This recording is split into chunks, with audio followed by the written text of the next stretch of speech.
Hi friends, happy Easter. Today we're going to be talking about Jesus. But first, we have to go all the way back to the very beginning of the Bible in Genesis. In Genesis, we learn that in the beginning, God created everything. He took dust from the earth and created the very first two people, Adam and Eve. And Adam and Eve had peace with God, but they lost it. So now God's people were separated from him, but he had a plan to rescue his people.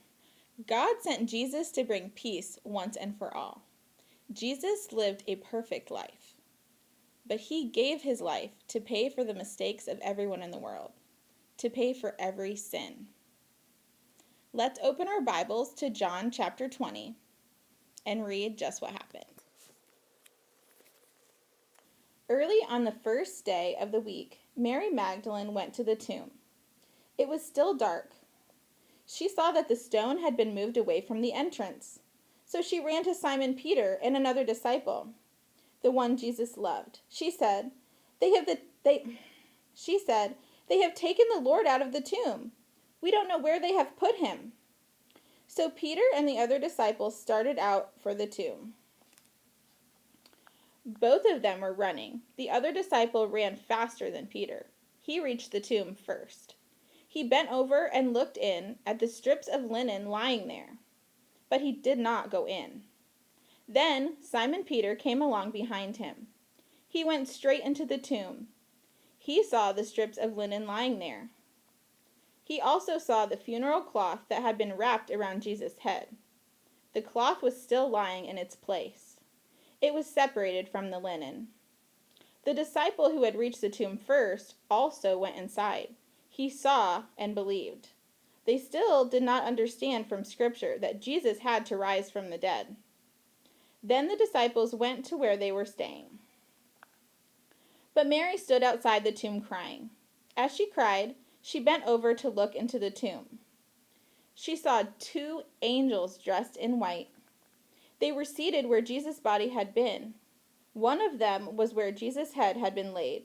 The other sat where his feet had been placed. They asked her, "Woman, why are you crying?" "They have taken my Lord away," she said. "I don't know where they have put him." Then she turned around and saw Jesus standing there. But she didn't realize that it was Jesus. He asked her, "Woman, why are you crying? Who are you looking for?" She thought he was the gardener. So she said, "Sir, did you carry him away? Tell me where you put him, then I will go and get him." Jesus said to her, "Mary." She turned toward him. Then she cried out in the Aramaic language, "Rabboni." Rabboni means teacher. Jesus said, "Do not hold on to me. I have not yet ascended to the Father. Instead, go to those who believe in me. Tell them, I am ascending to my Father and your Father, to my God and your God." Mary Magdalene went to the disciples with the news. She said, "I have seen the Lord." And she told them that he had said these things to her. So Jesus proved that he is more powerful than sin and death. And because of what Jesus went through and what he did for us, we can have peace with God, which is just how God intended it to be from the very beginning. Thanks, guys. See you next time.